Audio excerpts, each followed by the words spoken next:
Mic مجھے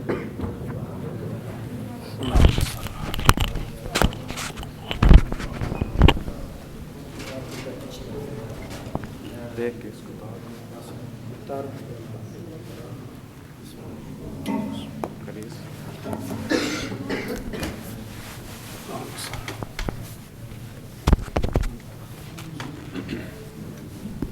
تھوڑا سا آگے اس کو اٹھا کے لیں.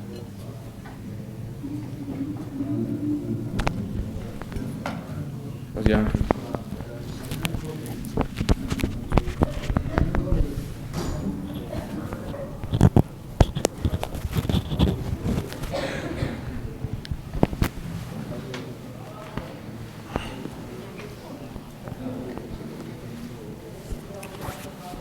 تھوڑا سا اور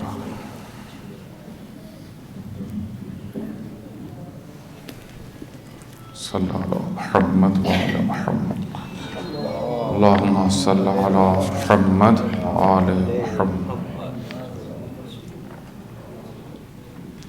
اعوذ باللہ من الشیطان الرجیم بسم اللہ الرحمن الرحیم.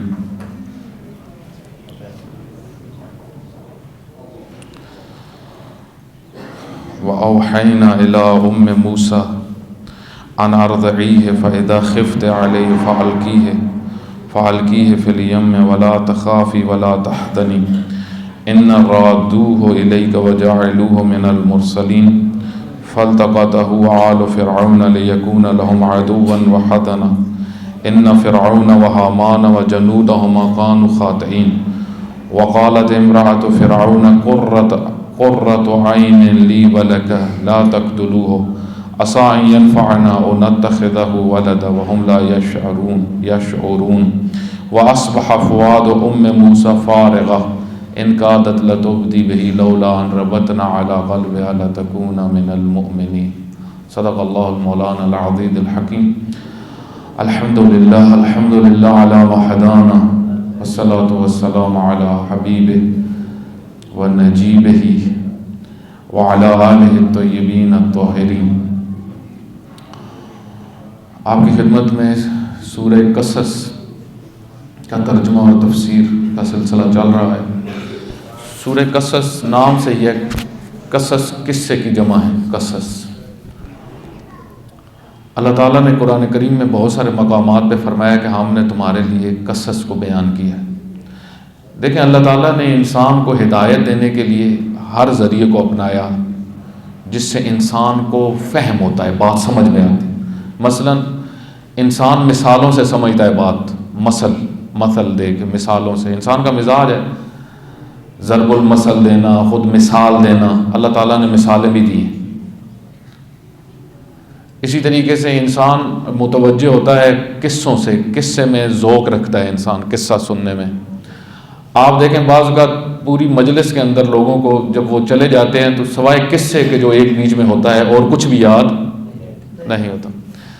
اس وجہ سے قصص بڑا گہرا اثر رکھتے ہیں انسانی زندگی پہ اور انسانی طبیعت. اور انسان مانوس ہے اور اس کا آپ اسی سے اندازہ لگا سکتے ہیں کہ بچے کو سب سے زیادہ قصہ پسند ہوتا ہے، وہ قصہ شوق سے سنتا ہے. اس وجہ سے عقل مند لوگ جو ہیں وہ بچوں کو قصص سناتے رہتے ہیں ان کی ہدایت کے لیے، ان کو سمجھانے کے لیے. مائیں زیادہ تر سناتی ہیں. لیکن قرآن کریم نے جو قصص سنائے، بیان فرمائے، اللہ تعالیٰ نے جو ارشاد فرمایا کہ نحن نقص علیک، ہم نے آپ کے لیے قصص کو بیان کیا، تو اس میں مقصد قصہ بما ہوا قصہ نہیں ہے، یعنی کوئی سرگرمی نہیں ہے. قصہ ہدایت کا ذریعہ ہے. اصل میں مقصود یہ ہے کہ اللہ تعالیٰ کیونکہ کتاب ہدایت ہے، ہدن للناس ہدن للمتقین، یہ کتاب ہدایت ہے. ہدایت یعنی منشور ہے انسانی معاشرے کے لیے، انسانی زندگی کے لیے قرآن منشور ہے. اگر انسان اچھی زندگی گزارنا چاہتا ہے، معتدل زندگی گزارنا چاہتا ہے، کامیابی والی زندگی گزارنا چاہتا ہے، تو اللہ تعالیٰ فرماتا ہے کہ جو میرے فرامین ہیں ان کے مطابق زندگی بسر. پنجابی میں سوکھے رہو گے، آسائش میں رہو گے، فائدے میں رہو گے، روحی تازگی بھی رہے گی اور روانی تازگی بھی، نفسیاتی بھی، ہر قسم کا سکون زندگی میں آئے گا جو اس کتاب سے تمسک کرتا ہے. تو قصے بما ہوا قصے نہیں ہے، کوئی سرگرمی نہیں ہے. گزشتہ امتوں میں جو قصے تھے ان کو سرگرمی بنا لیا گیا تھا. حضرت موسیٰ علیہ السلام کا قصہ اس سے مطلب نہیں لے رہے تھے، بات نہیں لے رہے تھے. جس طرح ہمارے بعض لوگ ہیں نا مثلا یہی کرتے ہیں، واقعات سے اس کے متعلق وہ چیزیں پوچھ رہے ہوں گے جو ان کے مطلب کی نہیں ہے. مثلا جس طرح آپ دیکھیں نا اللہ تعالیٰ نے جب اصحاب کہف کا واقعہ بیان کیا، فرمایا کوئی کہتا ہے 5 ہیں ایک کتا تھا، کوئی کہتا ہے 3 ہیں ایک کتا تھا، کوئی کہتا ہے 7 ہیں ایک کتا تھا. اللہ تعالیٰ فرماتے ہیں اللہ بہتر جانتا ہے. اب اللہ نے بتایا نہیں ہے، حالانکہ بتا سکتا تھا، لیکن اللہ نے یہ نہیں بتایا کتنے تھے. کیوں؟ کیونکہ یہ مہم نہیں ہے. مہم یہ نہیں ہے وہ کتنے تھے، مہم یہ انہوں نے کیا کیا تھا. اللہ نے جو مہم چیز بیان کی وہ یہ کہ انہم فتیتون، وہ نوجوان تھے، 15-20 سال کے جوان تھے، آسائشوں میں رہتے تھے، وزیروں کے بیٹے تھے، لیکن اسی سسٹم کے خلاف کھڑے ہو گئے. اور آپ دیکھیں اللہ تعالیٰ نے پھر ان کے لیے سسٹم چینج کر دیا. انہوں نے اللہ کے لیے سسٹم چینج کیا، اللہ نے ان کے لیے اپنا پورا سسٹم چینج کر دیا. حتیٰ سورج کو بھی کہا کہ اس طریقے سے گزرنا ہے غار کے سامنے سے. سورج کو حکم دیا، ہر چیز بدل دی اللہ تعالیٰ نے. کیوں؟ کیونکہ یہ انہم فتیتون، یہ مومن بن گئے، یہ نوجوان مومن بن گئے. اس کا مطلب اصل بات یہ تھی. اسی طریقے سے حضرت موسیٰ علیہ السلام کے پورے واقعے میں جو قرآن کریم میں کثرت سے بیان ہوا ہے، 30 سے زیادہ جگہ پہ بیان ہوا ہے قرآن کریم میں. بعض واقعات 4-5 جگہ پہ بیان ہوئے ہیں، بعض واقعات مثلا 2-3 جگہ پہ بیان ہوئے ہیں تکرار. جس طرح حضرت آدم علیہ السلام کا واقعہ، حضرت ابراہیم علیہ السلام کا واقعہ. لیکن حضرت موسیٰ علیہ السلام کا واقعہ بہت زیادہ تکرار ہوا. اس کی وجہ کیا ہے؟ اس کی وجہ بنو اسرائیل کیونکہ نبی کی اولاد تھے، نبی کی اولاد حضرت ابراہیم علیہ السلام کی اولاد، حضرت اسحاق سے تھے، حضرت اسحاق سے پھر حضرت یعقوب تھے، حضرت یعقوب کو اسرائیل کہا جاتا تھا، انہی سے پھر ان کے بچے بنی اسرائیل. بنی اسرائیل ایک نبی کی اولاد ہے، لیکن کس طرح بگاڑ کا شکار ہوتے ہیں، مشکلات کا شکار ہوتے ہیں، عبرت بن گئے. اللہ تعالیٰ نے یہ اس لیے بیان کیا، دیکھو کبھی بھی تم اپنے آپ کو یہ نہ سمجھو کہ ہم جو ہے وہ نسب کے لحاظ سے بہتر ہیں یا ہماری نسبت کسی بڑی شخصیت کی طرف ہے تو ہم جو مرضی اب کریں، جو کام کریں. اب مثلا اگر میں شیعہ علی ہوں تو اس ٹائٹل سے میں جو مرضی کروں. یہ ٹائٹل اس لیے نہیں ہے کہ میں جو مرضی کروں. تو حضرت موسیٰ علیہ السلام بھی کیونکہ بنی اسرائیل میں آئے اور بنی اسرائیل کے لیے اللہ تعالیٰ نے ان کو مبعوث کیا، انہی میں سے تھے. اور بنی اسرائیل جو تھے ان کے اوپر مصر کے اندر ایک زمانے میں فرعون حکومت کرتا تھا، اور فرعون جو ہے وہ ایک جابر اور ظالم حاکم تھا. اس نے یہاں تک کہ اس کو جب پتہ چلا کہ اب یہ نجومی جو ہے انہوں نے بتایا کہ ایک بچہ پیدا ہونے والا ہے جو تمہاری حکومت کو ختم کر دے گا، اس نے کہا بچے ہی ختم کر دو نہ، میری اتنا یہ حکومت کی ہوس کہ بچے ہی ختم کر دو. اب دیکھیے گا آگے خود پھر کیا کرتا ہے، آج آیات میں پڑھیں گے.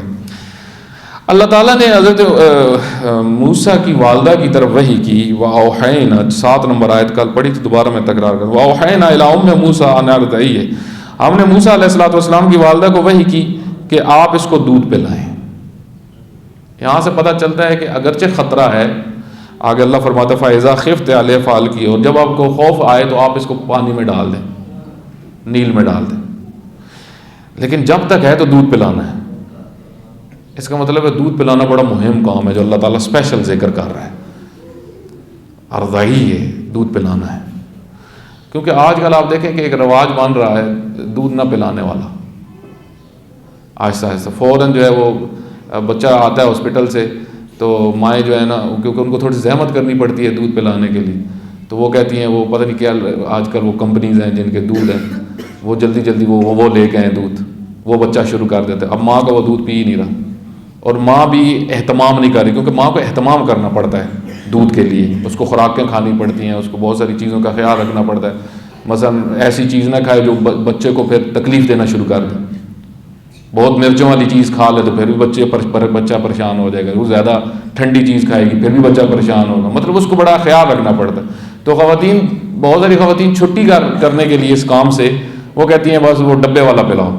اچھا وہ ڈبے والا پلائیں گے تو پھر وہ کل بچہ وہی ہوگا جو آج کل ہیں ڈبے والے. پھر کہتے ہیں کہ یہ بچے بات نہیں مانتے، یہ ہیں ہی ڈبے والے.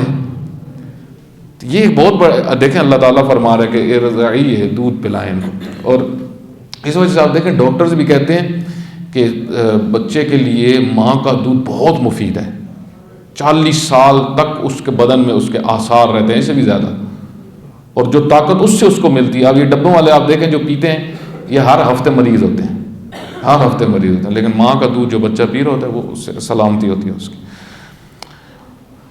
فَإِذَا خِفْتَ عَلَيْهِ فَأَلْقِيهِ فِي الْيَمِّ، جب آپ کو خطرہ محسوس ہو تو آپ اس کو پانی میں ڈال دیں. وَلَا تَخَافِي وَلَا تَحْزَنِي، اور آپ نے ڈرنا اور پریشان نہیں ہونا. اب لازمی بات آپ دیکھیں بچے کو پانی میں ڈالنا، ماں کو جو نومولود بچہ ہوتا ہے اس سے ایک طبعاً زیادہ محبت ہوتی ہے دوسرے بچے سے، بڑوں سے. اب یہاں پہ ڈائریکٹ حکم ہو رہا ہے کہ آپ نے اس کو پانی میں ڈالنا. اب اللہ تعالیٰ کی طرف سے بھی حکم ہو، ڈائریکٹ بھی ہو، پھر بھی ماں کی وہ ممتا تو اپنی جگہ پہ ہوتی ہے نا. تو اب ان کو خوف تھا. ایک اور درس شروع ہو گیا، ایک صلوات پڑھیں. اللہم صلی علی محمد ولا تخافی ولا تحزنی. آپ نے ڈرنا نہیں ہے اور نہ ہی پریشان ہونا. دو ہی سچویشنز ہو سکتی ہیں، یا خوف ہو سکتا ہے یا دل میں پریشانی، یہ دونوں نہیں رکھنے. ان رادوہ الیک، ہم اس کو پلٹائیں گے آپ کی طرف. وجاعلوہ من المرسلین، اور اس کو ہم نبی بنائیں گے، مرسل بنائیں گے، رسول بنائیں گے.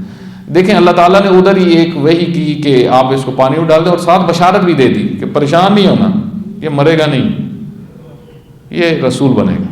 یعنی مطمئن رہے، اطمینان رکھے. فَالْتَقَطَهُ آلُ فِرْعَوْنَ، آل فرعون نے اس بچے کو اٹھا لیا، لے لیا.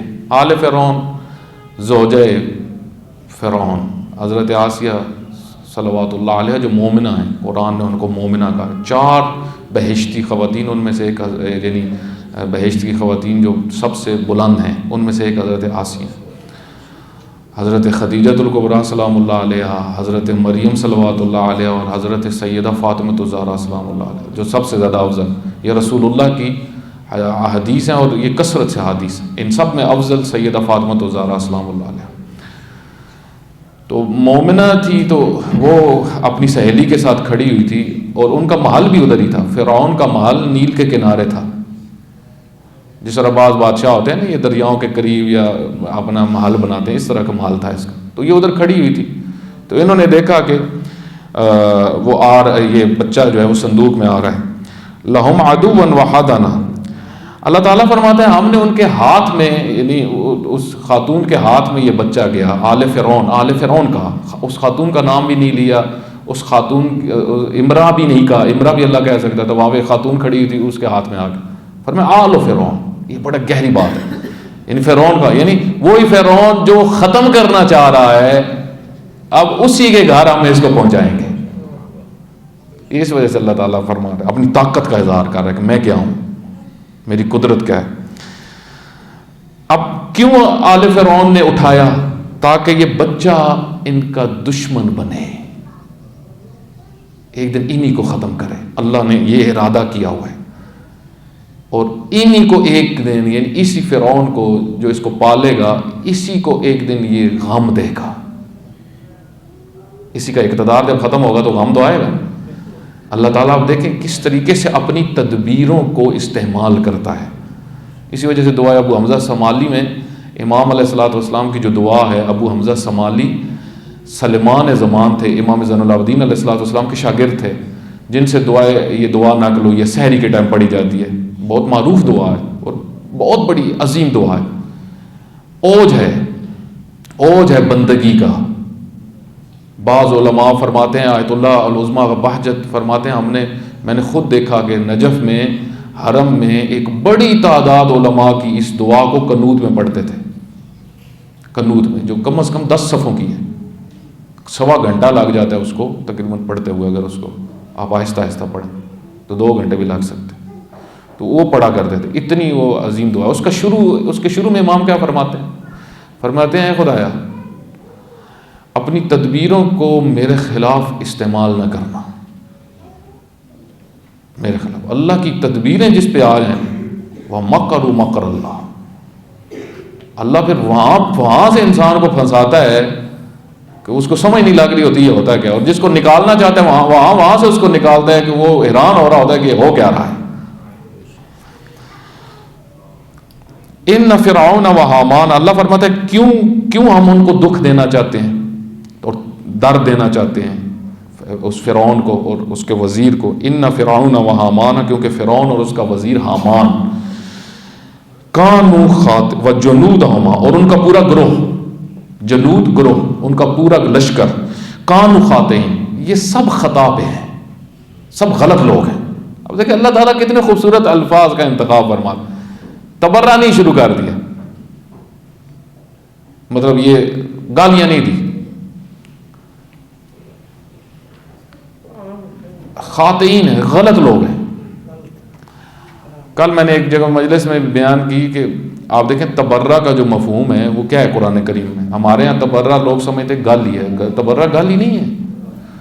امیر المومنین علی ابن ابی طالب کے 2 صحابی تھے جنگ صفین میں، خطبہ ہے نہج البلاغہ کا، عامر ابن حمق اور حجر بن عدی، دونوں بڑے صحابی ہیں۔ جب ان کو بہت غصہ آیا نا، انہوں نے گالیاں شروع کر دی شامیوں کو۔ حضرت امیر المومنین نے ان کو بلایا، فرمایا وَلَا تَكُونُوا مِنَ السَّبَّابِينَ، گالیاں دینے والے مت بنو، اس کا کوئی فائدہ نہیں ہے، اس کا نقصان پتہ ہے کیا ہوگا، تم اس کو گالیاں دو گے وہ مجھے گالیاں دیں گے، پھر تمہیں غصہ آئے گا۔ بتوں کو مشرکین کے بتوں کو بھی گالی دینے کی اجازت نہیں ہے، بت ہیں گالی نہیں دے سکتے۔ فرمایا ہاں ایک کام کرو، ایک کام کرنا ہے، وہ کیا، ان کے بارے میں لوگوں کو بتاؤ یہ ہیں کون، یہ کرتے کیا ہیں، یہ بتاؤ، یہ ضروری ہے کہ ان کی حقیقت کیا ہے، ان کی شخصیت کیا ہے، ان کی تاریخ کیا ہے، گالی نہ دو۔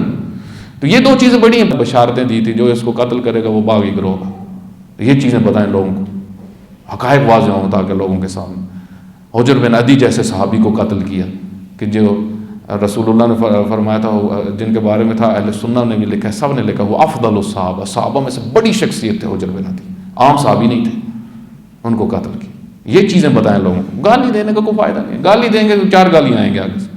جس طریقے سے آج کل وہ ہے نا ایک وہ غازی، ایک آج کل نیا غازی آیا ہے، وہ ایک پیر ہے، تو اس نے کہا ہے کہ مرزا محمد علی انجینئر کو کوئی غازی اٹھے اور قتل کر دے۔ تو اس طرح کے غازی تو ہر کسی کے پاس ہیں۔ یہ اب وہ دور نہیں ہے کہ کوئی یہ کہے کہ فلاں کا غازی اٹھ کے آ گیا، فلاں کا غازی اٹھ گیا۔ مطلب دیکھیں حالات ملک کے جو ہیں وہ کس طریقے سے، کوئی تھوڑی سی بات کرے تو اس کے خلاف یہ قتل کے فتوے دینا شروع کر دیتے ہیں، یہ ماحول بنانا شروع کر دیتے ہیں۔ تو کسی کو قتل کرنا، کسی کو کرنا، اس کا کوئی نتیجہ نہیں ہے۔ بات سے بات کر، جواب دے سکتے تو جواب دو، جواب نہیں دے سکتے تو پھر چپ کر کے بیٹھ جاؤ، پھر اسی اپنے عقیدے پہ جو ہے اس کو چپ کر کے لے کے چلو۔ کانوا خاطئین، وہ غلط لوگ تھے۔ وقالت امرأۃ فرعون قرۃ عین لی ولک، اب اس نے لازمت فرعون کی جو بیوی تھی اس کو پتا تھا یہ فرعون ہے، وہ اتنا اچھا تو ہے نہیں، بندہ بڑا گھٹیا ہے، ٹھیک ہے شوہر، آزمائش ہے نا۔ دیکھیں بعض کا شوہر آزمائش بن جاتا ہے بیوی کے لیے، بیوی بہت اچھی ہے، شوہر بڑا گھٹیا ہے، ہم نے خود دیکھے ہیں ایسے، آپ نے بھی دیکھے ہوں۔ بعض کا اس کے برعکس ہو جاتا ہے، نبی حضرت نوح جیسے ہیں، بیوی آگے سے بالکل فارغ ہے، شوہر حضرت نوح، اور بیوی ایسی ہے کہ اللہ تعالیٰ نے اسپیشل آیتیں بھیجی کہ اس کو نہیں نکلنے دینا، فرشتوں کو اس کو نہیں نکلنے دینا۔ فرشتے جب حضرت ابراہیم علیہ السلام کے پاس آئے ہوئے تھے تو انہوں نے بتایا کہ ہم قوم لوط کی طرف جا رہے ہیں، پھر اسپیشل بتایا کہ اس کی بیوی کو بھی ہم نے نہیں چھوڑنا کیونکہ اس نے بڑا تنگ کیا اپنے نبی کو۔ تو آپ دیکھیں کہ یہ ہوتا ہے۔ اب حضرت آسیہ سلام اللہ علیہ کو پتا تھا کہ یہ تو ہے فرعون، ظالم ہے، اب اس کو بڑی ٹیکنیک سے بہلایا۔ یہ آپ دیکھیں ٹیکنیک بیان ہو رہی ہے قرآن کریم میں کہ سمجھایا اس کو نا۔ وقال امرأۃ فرعون، فرعون کی بیوی نے کہا قرۃ عین لی، یہ ہماری آنکھوں کی ٹھنڈک بنے گا ان قریب، لی ولک، میرے لیے اور تمہارے لیے، یعنی ہمارے کام آئے گا، کل ہمارے کام آئے گا، کیونکہ اس کی اولاد بیٹا نہیں تھا اس کا، اور جس کا بیٹا نہ ہو اس کے اندر یہ ہوتا ہے کہ کوئی تو میرے کل کام آئے، میں کسی کو پال لوں۔ یہ پالتے کیوں ہیں لوگ جن کی اولاد نہیں تھی، کل کام آئے، اس وجہ سے اولاد کا ایک فلسفہ یہ ہے. ایک شخص نے امام زین العابدین علیہ السلام کے سامنے کہا کہ بچہ وہ عرب تھا، بادیہ نشین تھا، وہ بابا کو تھا، تو اس نے بچے ہاتھ میں پکڑے ہوئے تھے. اس نے کہا بئس الشیء، یہ بڑی بری چیز ہیں یہ بچے. امام علیہ السلام نے فرمایا بھی کیوں بری ہیں، کیوں بری ہے یہ اولاد؟ فرمایا جو کماتا ہوں نا یہ سب کھا جاتے ہیں جو کچھ کماتا ہوں یہ سارا کچھ کھا جاتا ہے. میں کما کے تھک جاتا ہوں، یہ ہڑپ. حضرت علیہ السلام نے فرمایا کہ نہ، بئس الشیء نعم الشیء، بہترین چیز ہے اولاد. کیوں؟ فرمایا ایک دنیا میں معاون، اور جب انسان دنیا سے چلا جاتا ہے تو باقیات الصالحات، صدقہ جاریہ. معاون ہے اولاد، مدد کرتی ہے والدین کی اگر صحیح تربیت ہو، ان کی صالح ہو تو. ہاں اگر صالح نہ ہو تو پھر وہ وبال جان بن جاتے ہیں. اس نے کہا کہ شاید یہ آنکھوں کی ٹھنڈک بن جائے ہماری. والا یہ قرۃ عین قرآن کریم میں بہت زیادہ استعمال ہوا ہے. قرۃ عین کیا ہے یہ میں آپ کو تھوڑا سا بتا دیتا ہوں. آنکھوں کی ٹھنڈک ہم جو کہتے ہیں، عرب جو ہیں، عرب قرۃ عین استعمال چند مقامات پہ. بددعائیں بھی تھی عربوں کے ہاں، دعائیں بھی تھی. عرب جب کسی کو بددعا دیتے تھے تو وہ کہتے تھے کہ اقر اللہ عینک، اللہ تیری آنکھوں کو ٹھنڈا کرے. جب دعا دیتے تھے کسی کو، اقر اللہ عینک، اللہ تیری آنکھوں کو ٹھنڈا کرے. اور جب کسی کو بددعا دیتے تھے تو کہتے تھے اسخ اللہ عینک، اللہ تیری آنکھوں کو گرم کرے، تو روئے، غصے میں کہتے تھے. تو یہ محاورہ ہے عربوں کے ہاں قرۃ عین، بہت حدیثوں میں بھی استعمال ہوا ہے. رسول اللہ فرماتے ہیں نماز قرۃ عینی، نماز میری آنکھوں کی ٹھنڈک ہے. اللہ قرآن کریم میں فرماتا ہے تہجد آنکھوں کی ٹھنڈک ہے. اے اللہ میری اولاد کو اور میری بیوی کو میری آنکھوں کی ٹھنڈک بنا. قرۃ عین، قرۃ عین، میری آنکھوں کی ٹھنڈک. کیوں؟ کیونکہ اگر یہ آنکھوں کی ٹھنڈک نہیں رہیں گی تو پھر زندگی بڑی اوکھی ہو جانی.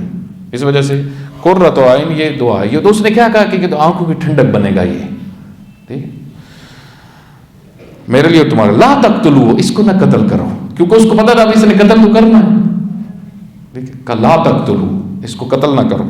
عصا، یہ اصل بات تھی، اصل یہ بات تھی جس کی وجہ سے فرعون نے پھر حضرت موسیٰ کو قتل نہیں کیا. عصا ان ینفعنا، قریب ہے کہ یہ بچہ ہمیں فائدہ دے. اولاد ہے نہیں، کوئی ہاتھ بٹانے والا ہوگا نہیں، یہ سارے مشیر ہیں، کوئی اپنے اپنے کاموں میں لگے ہوئے ہیں، یہ ہمیں فائدہ دے. اب دیکھیں ادھر اب فرعون نے مان گیا.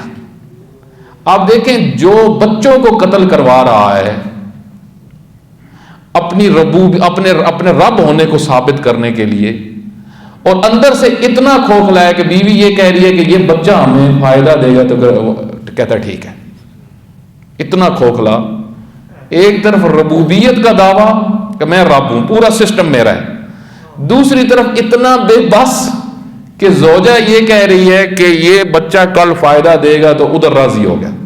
اس کا مطلب ہے کہ بات یعنی یہاں سے اس کی جہالت اور حماقت سامنے ہو رہی تھی. تمہاری ربوبیت کیا ہے، تمہاری حیثیت کیا ہے کہ تم اپنے کل مستقبل کے بارے میں ہی پریشان ہوتا. ابھی تو جو اپنے مستقبل کے بارے میں پریشان ہو وہ رب ہوتا ہے کہ میرا کل کیا ہوگا. اصحاب کہف جو تھے ان میں سے کیسے وہ ایک شخصیت نے جو پہلا جوان جو چینج ہوا تھا اور اس نے کہا تھا کہ یہ تو رب ہی نہیں ہے جو ہمارا حکمران ہے، کیونکہ سب حکمران اپنے آپ کو رب کہتے تھے.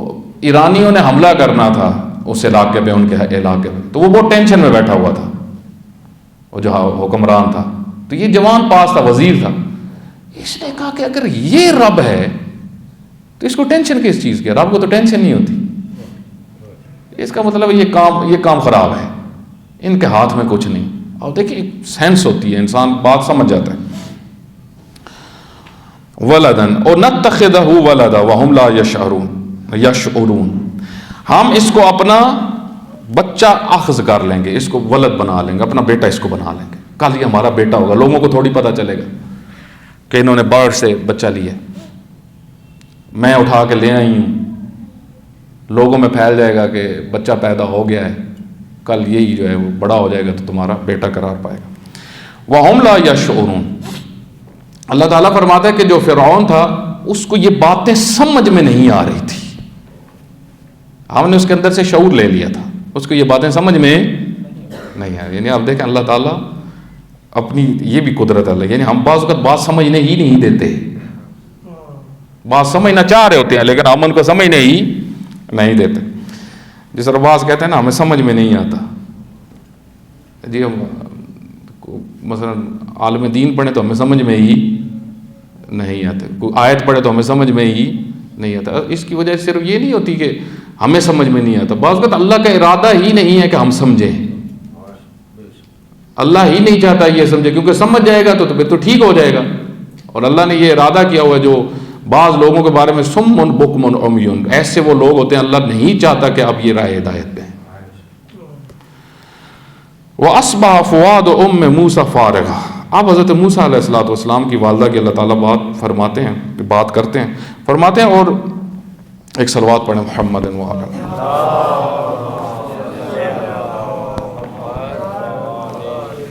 ایک اور صلوات پڑھیں محمد.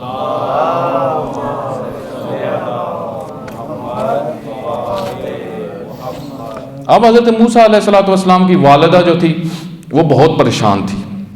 ان کے بارے میں اللہ تعالیٰ کیا فرماتے ہیں؟ وَأَصْبَحَ فُؤَادُ أُمِّ مُوسَىٰ فَارِغًا. اور موسیٰ علیہ السلام کی والدہ کے دل سے ہم نے سارا غم نکال دیا. ہم نے بالکل ایسے جیسے بچہ پانی میں ڈالا ہی نہیں، جیسے بچے کو کوئی خطرہ ہے ہی نہیں. وَأَصْبَحَ إِنْ كَادَتْ لِتُبْدِي بِهِ لَوْلَا أَنْ رَبَطْنَا عَلَىٰ قَلْبِهَا. اور اگر ہم یہ کام نہ کرتے تو قریب تھا کہ وہ یہ بات کر دیتی. اگر ہم ان کے دل کو مضبوط نہ کرتے کہ ڈٹی رہو اس بات پہ کہ بتانا کسی کو بھی نہیں، اگر ہم یہ ربط نہ دیتے اس کے دل کو مضبوط، ربط کہتے ہیں لولا ان ربطنا علی قلبہ، اگر ہم اس کے دل کو ربط یعنی مضبوط نہ کرتے، طاقت نہ دیتے، دل کو طاقت نہ دیتے تو وہ فوراً جا کے جس طرح خواتین کرتی ہیں ہائے میرا پتر، بس یہ بات کرنی تھی تو مخبری ہو جانی تھی. یہ ہم نے نہیں ہونے دیا، ہم نے نہیں ہونے دیا، یعنی ہم نے مدد کی ان کی. لِتَكُونَ مِنَ الْمُؤْمِنِينَ. اور ہم نے یہ کام اس وجہ سے کیا کہ وہ مضبوط رہے اس بات پہ اور ہو جائے مومنوں میں سے. لِتَكُونَ مِنَ الْمُؤْمِنِينَ یعنی اگر راز بتا دے گی تو پھر مومنہ. ہم چاہتے تھے کہ یہ مومنہ رہے، اس کا مطلب ہے راز بتانا مومنوں کے کام نہیں ہوتے. راز ایسے ہوتا ہے جیسے آپ کا خون ہے، آپ کا خون ہے، اس کو اپنے اندر رکھیں. بعض لوگ ہوتے ہیں وہ 5 منٹ بھی راز رکھ نہیں سکتے. جس طرح بعض علاقوں میں آپ دیکھ رہے ہیں، اکثر علاقوں میں اس طرح ہوتا ہے. صبح صبح یہ خواتین مثلا آتی آگے کہتی ہیں سنیا نے پنڈ چینج ہویا، کسی نے دسنا نہیں. مطلب کیا کہ سارا جا کے دس دو. ٹھیک ہے، بات اگر کسی نے کی ہے، راز آپ کو کسی نے بتایا کسی مومن نے اپنا، تو اس کو نہ بتائیں. مومن کی نشانی، یہ روایات میں بھی آیا کہ مومنین کی نشانیوں میں سے. وقالت لأختہ قصیہ فبصرت بہ عن جنب وهم لا یشعرون. اور انہوں نے اپنی بیٹی سے کہا، مومنہ جو حضرت موسیٰ علیہ السلام کی والدہ تھی، انہوں نے اپنی بیٹی سے کہا قصیہ پیچھے پیچھے جاؤ موسیٰ کے، میں نے پانی میں ڈال دیا، تم نے پیچھے پیچھے جانا ہے. یہاں پہ ایک بات سمجھ میں آتی ہے کہ توکل علی اللہ کا معنی یہ نہیں ہے بس چھوڑ دو کام نہیں کرنا. بات سمجھنا ہے توکل اللہ کر دے گا تو بس میں نے کچھ نہیں کرنا.